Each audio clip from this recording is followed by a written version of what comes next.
defenses come from, and there's a lot of different forms of defense.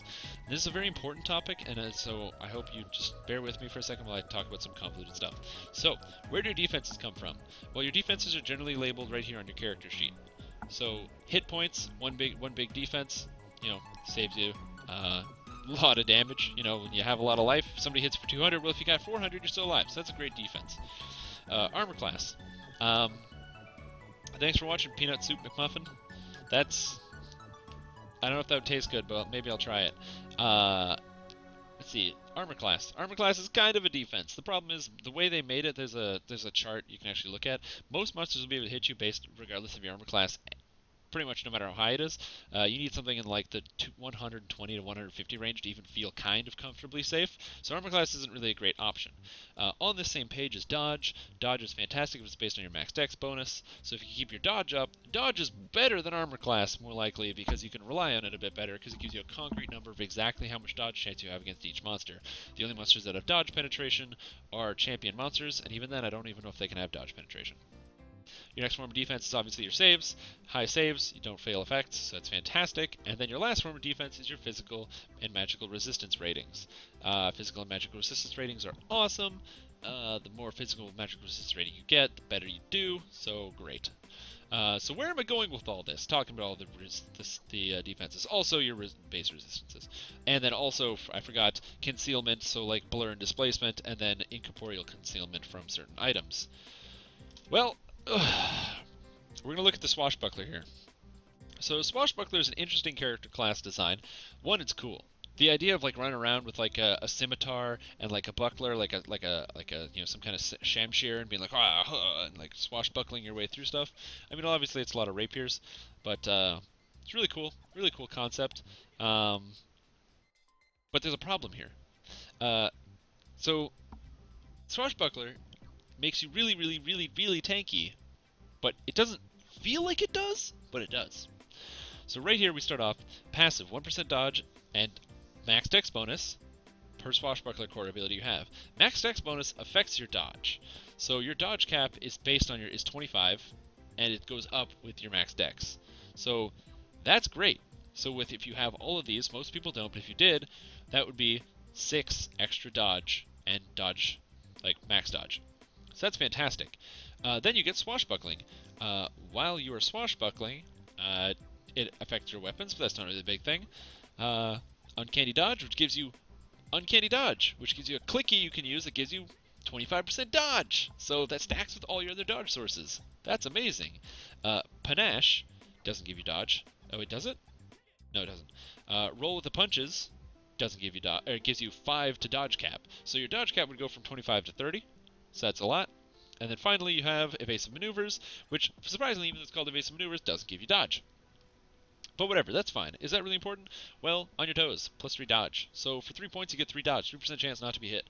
It doesn't sound like it's that big of a deal, because you think like, oh, well there's other points where you can get like armor class from other classes. Sure, but 3 dodge is 3%. That never goes down. There are no diminishing returns on 3% dodge. Okay, so like if I put 3 points in here and get 15 maximum health from Traveler's Toughness, that 15 health has diminishing returns. Because when you have 100 health, 15 health gives you an extra 15%. But when you have 1,000, 15 health gives you an extra, 1.5%? So the later you get into the game, the worse this is.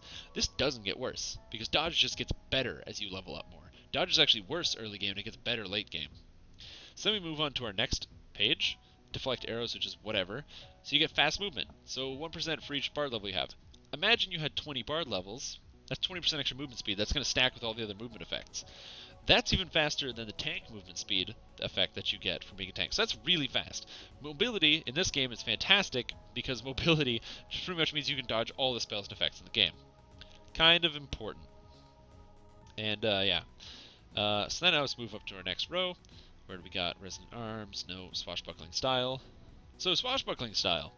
You can choose to use one of these items, so whether it's a runarb or nothing or a buckler or something, whenever you use one of those things in your offhand, you can, while you're still count as swashbuckling. So for example, Like swashbuckling with an arm cannon, you can use your arm cannon, blah blah blah, and you can still use swashbuckling stance.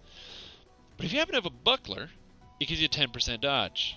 Now remember when I said that dodge is no diminishing returns and gets better?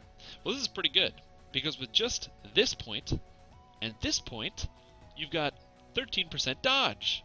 And then starting down here, assuming you've probably like a 6th level bard maybe, that's an extra 3% dodge right there. So that's 16% dodge. Dodging all attacks 60% of the time. And range attacks, because you get deflect arrows, you just throw them away. The range attacks don't matter. There's no such thing as range attacks because you have 16% dodge. It's kind of good. Then you get Swashbuckling Style 2. Now, of course, you'd have to take Slap in the Face if you took that, which is, or not Slap in the Face, Low Blow, which is like a knockdown. It's just a knockdown. It's just a good attack. That's fine. Whatever. And there's another one in here. And then finally, we've got Second Skin, which gives you bonus to the maximum dexterity bonus of your armor.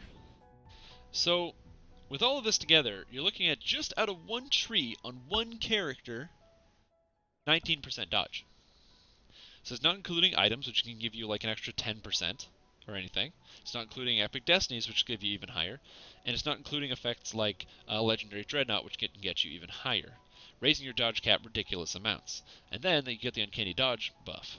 So for a class that seems like Swashbuckler is, kind of like that wishy-washy, oh, you sometimes dodge attacks, sometimes not. Sometimes dodging attacks is actually so good in this case, because the best part is that to sometimes dodge attacks, you have to have a shield on, which means you have to have shield mastery, which means you get the extra physical resistance rating. You get either from that, in your epic levels, you pick up more physical resistance rating from having a shield from the feats. Swashbuckler bards are unbelievably tanky, because you can also cast Blur on yourself, giving you 20% concealment. Like, this is ridiculous. But it doesn't sound like it's really tanky, right? Because you think to yourself, oh, well, I'm just playing a bard, and it's cool because you get, like, the back and forth. But the fact that dodge has no diminishing returns is, I don't want to say it's unhealthy, but it's very, very, very strong. And it's something you should always consider as an option when you're doing stuff. Most people disregard armor class, as they should, because it doesn't really do much in this game, and just focus on physical resistance rating. But I highly recommend any of you, if you haven't thought about it already, look into dodge as like a source of dodging stuff, of defense, because dodge is ridiculous. And the best part, 26% chance to dodge might not sound amazing, but that's 1 in every 4 attacks just straight up misses you. So that means, if an ogre combos you, there's a good chance he's just going to miss one of those attacks, and you're not going to die to something. And that's really, really good. So keep that in mind. This is not the only class that gets a lot of dodge. Tempests now get a lot of dodge. Barbarians get the improved Uncanny Dodge as well. But then you have other classes. You have monks who are melee who don't get a lot of dodge. You have fighters who are melee who don't get a lot of dodge. And who else is melee? Rogues are melee, they don't get a lot of dodge. There are a lot of, you get some dodge out of the acrobatics tree, but it hasn't really been updated, so you don't get that much dodge. And nowhere near Swashbuckler levels. So if you're out there and you're seeing people running like 12 levels of Bard or something, it's because they get so much dodge out of the tree, it's ridiculous, and it's pretty much always worth it. Taking even just 3 levels of Bard to pick up this and your Swashbuckling style, so you get the Swashbuckling style and this, that's dropping you like almost 16 points of dodge right there. So 3 levels of Bard gives you 16% chance to dodge every single attack in the entire game, including in the late game. Pretty good. Something to consider, something I'm hoping that the devs will look over. Not to say that dodge is way, way overpowered, but that it's more powerful than most of the other standard defensive options, especially combined with other forms of concealment. So it's something to just look at and to think about, because it's pretty damn strong.